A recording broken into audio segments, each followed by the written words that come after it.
Pumasok ang isang binatilyo dito sa street ng Baligtad. Bigla siyang ng dalawang tao. Tsaka siya dumaan. Tsaka dyan siya. Hindi talaga siya binira ng mga tao. Kaya siya natumba. Tsaka isang maliit, binubog pa siya. Tapos yung isang malaki, tinginan niya siya. Tapos tinawanan lang. Tapos yung isa, grabe yung walang awang pinagsusuntok ang isang binatilyo yung dumaan. Go.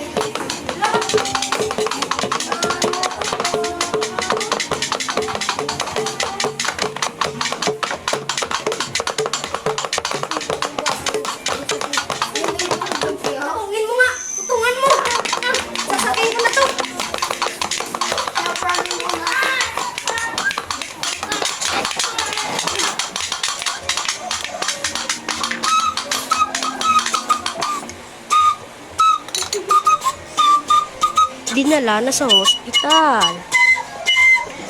Tilyo ang dilo sa ospital. Ito yung kanyang lupa.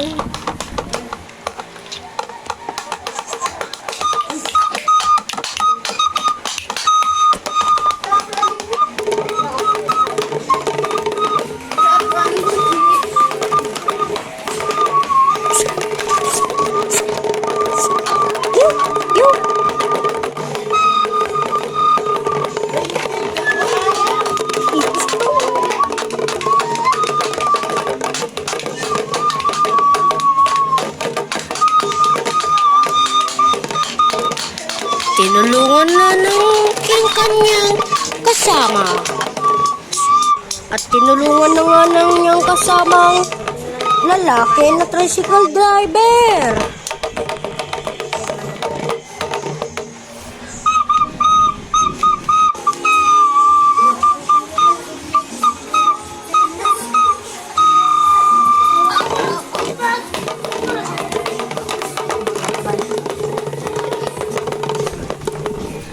Dumaan yung kanyang kalaban at saka siya nakita dito sa daan.